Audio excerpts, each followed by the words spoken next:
ya. Terus ya. Assalamualaikum. Saja seluruh warga kampung itu merasa terkejut. Break dulu nangisnya. Nggak ada.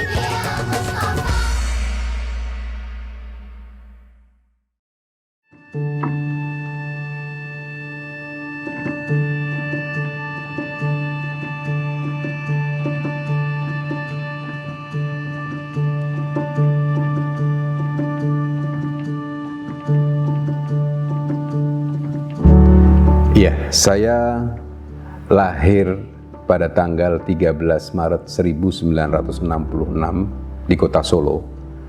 Ada cerita dari almarhumah ibu saya bahwa di tanggal 16 saat itu, berarti 3 hari usia saya, kota Solo dilanda banjir yang amat sangat besar yang belum pernah terjadi.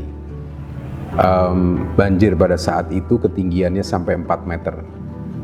Di daerah saya itu seluruh keluarga mengungsi ke tempat-tempat yang lebih tinggi. Nah, kebetulan kakek saya rumahnya itu ada 2 lantai, tapi lantai keduanya bukan seperti sekarang ini. Lantai keduanya adalah lantai kayu yang diperuntukkan untuk menyimpan barang-barang. Nah, saya, ibu saya, kakak-kakak saya itu mengungsi di atas lantai 2 itu. Konon ibu saya mengatakan bahwa Haddad pada saat itu anteng sekali, tenang sekali, nggak rewel. Cerita itu tidak pernah bisa saya lupakan. Bahkan sampai beberapa tahun setelah itu, batas banjir saat itu masih sempat terlihat.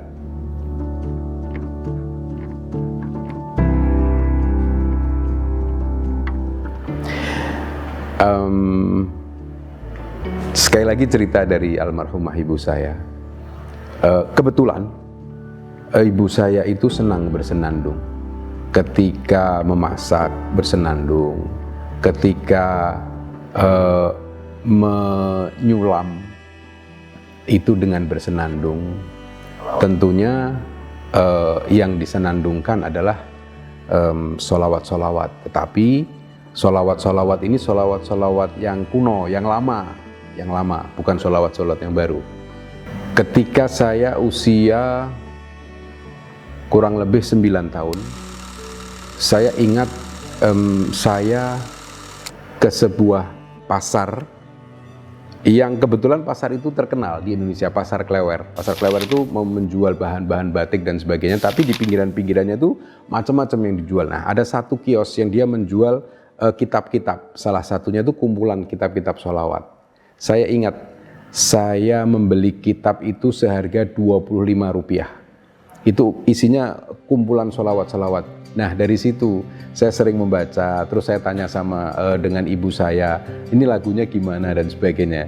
Nah, sampai menginjak usia, pokoknya saya ingat kelas 3 SMP. Kelas 3 SMP itu saya bertemu dengan seorang ustadz, namanya Ustadz Hadi bin Ahmad. Dia melihat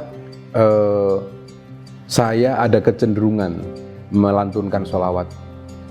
Akhirnya sekali waktu Ustadz Hadi itu memanggil saya, kamu mau nggak saya ajarin sholawat-sholawat yang lebih banyak lagi?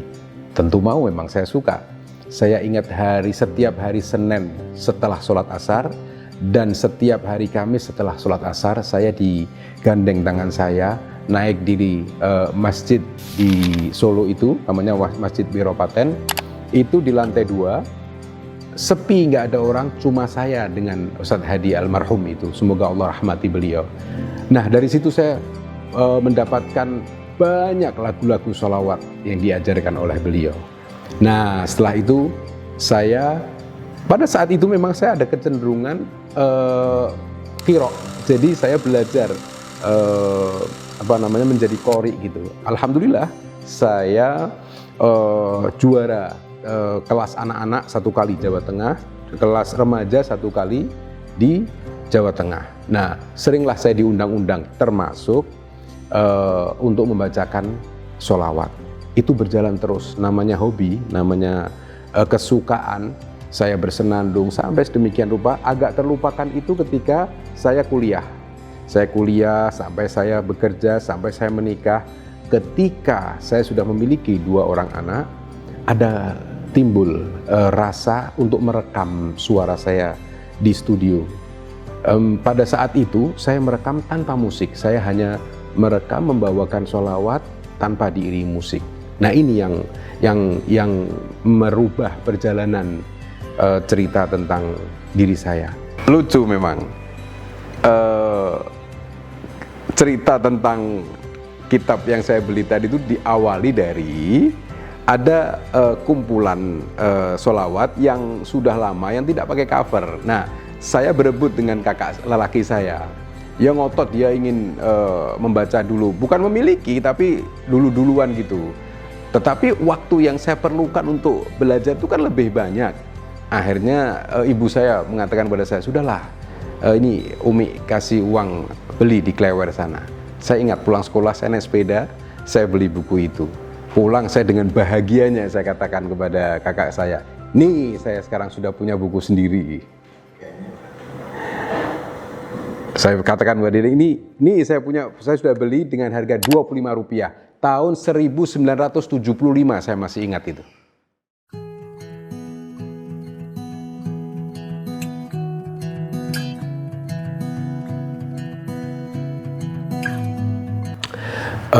Tahun 1998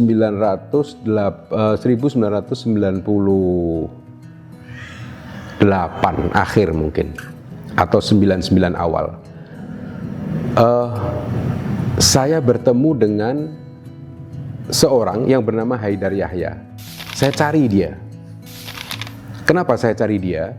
Saya lihat di dalam sebuah cover album lagu anak-anak yang dibawakan oleh Neno Warisman, Abatasa. Di situ ada nama Haidar Yahya. Yang saya bilang, saya kenal ini Haidar Yahya. Saya cari, saya ketemu, saya bilang, Pak Haidar membuat album ya bersama Neno Warisman? Iya, coba dengerin suara saya Pak Haidar, saya bilang gitu. Semua, sekali lagi ini membuktikan semua jalan ini Allah yang menentukan. Kita ini cuma ikhtiar, kita cuma berusaha. Apa yang terjadi? Sehari setelah itu Pak Haidar mencari saya, dan ketika bertemu, kalimat pertama yang dikatakan oleh Pak Haidar adalah, suara kamu bagus, jangan hanya beberapa orang terbatas yang mendengarkan keindahan suara kamu.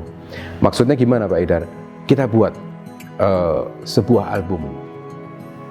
Akhirnya saya dengan beberapa teman termasuk Pak Haidar membuat album perdana yang berjudul Nur Muhammad dengan iringan musik sangat sederhana. Alhamdulillah, sekali lagi terima kasih kepada Allah SWT. Recording company pada saat itu tahun 1999 itu album sholawat itu belum ada yang berpikir, label itu belum ada yang pernah berpikir untuk mengeluarkan album seperti itu. Ketika Pak Haidar memberikan kepada MSC Record, saya ingat namanya Pak Irwan Supargo. Pak Irwan sendiri dia nggak paham ini apa. Tetapi yang dia ceritakan setelah berjalan beberapa tahun, dia cerita, kamu tahu nggak Hadat, yang membuat saya tertarik itu hanya satu. Perasaan saya kok mengatakan dicoba aja. Sekali lagi, Allah yang punya mau. Ketika album Nur Muhammad itu keluar, Pak Irwan merasa senang karena loh kok diterima ini sampai ratusan ribu. Saya dengar sampai 300.000 keping terjual album itu. Dilanjutkanlah menjadi album kedua yang berjudul Ziarah Rasul. Nah ini cerita sampai ke Cinta Rasul itu ceritanya begini. Setelah album kedua, saya ingat saya diwawancara oleh wartawan tabloid Nova. Panjang lebar dia mewawancarai saya. Kalimat terakhirnya, pertanyaan terakhirnya itu, dia bertanya begini, Mas Hadat, abis ini apa yang ingin dibuat? Saya langsung menjawab. Saya bilang, setelah ini saya ingin membuat album sholawat anak-anak, diiringi musik dan bersama anak-anak. Pada saat itu ada sebuah album yang gak ada hubungannya dengan sholawat, juga bukan album-album lagu pendidikan anak-anak, bukan lagu-lagu ya gembira begitu aja. Terjual 1 juta keping dalam waktu 1 tahun. Dulu penjualan album itu dengan kaset, dengan CD, dengan VCD, bukan seperti sekarang ini. Bentuknya fisik kalau pada saat itu. Nah, terjual dalam waktu 1 tahun 1 juta keping.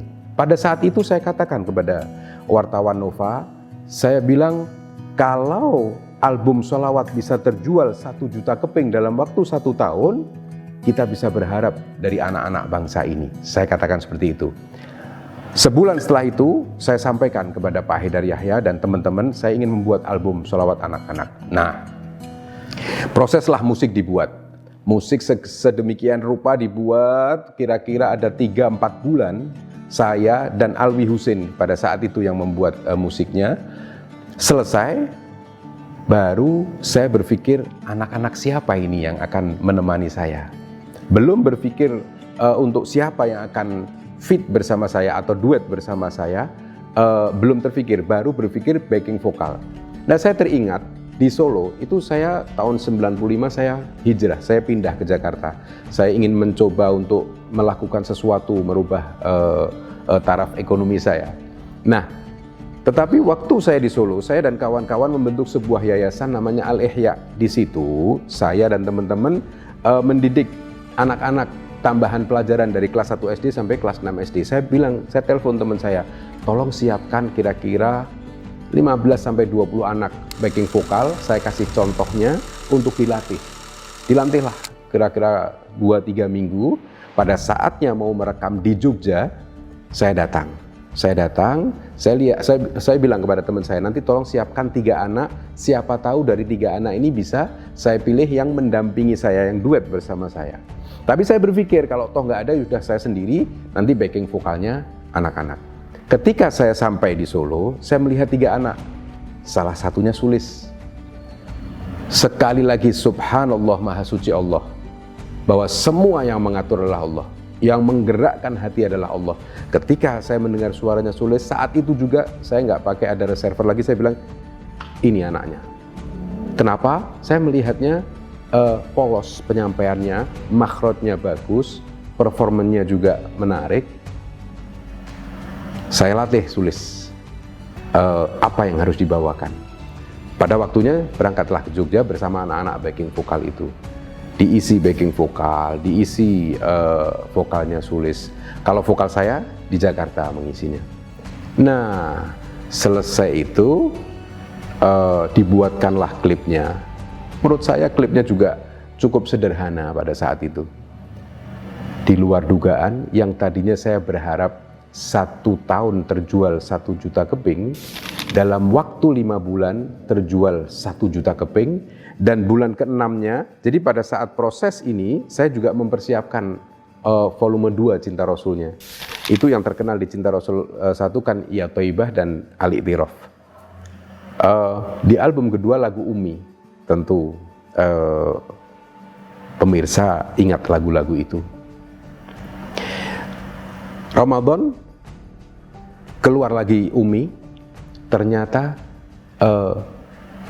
Cinta Rasul 1 melejit lagi menjadi 1,4 juta, dan di dalam waktu 1 bulan Cinta Rasul 2 terjual 500.000 keping. Dilanjutkanlah Cinta Rasul 3 dan selanjutnya sampai orkestra dan sebagainya dan sebagainya. Saya peluk ibu saya.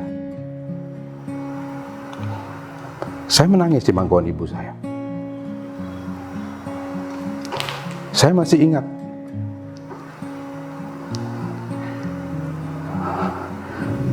berkaca-kaca mata ibu saya membuat saya semakin larut. Saya sering menundukkan wajah. Saya tempelkan wajah saya di pangkuan ibu saya. Saya peluk ibu saya. Ibu saya duduk dan saya jongkok di bawah.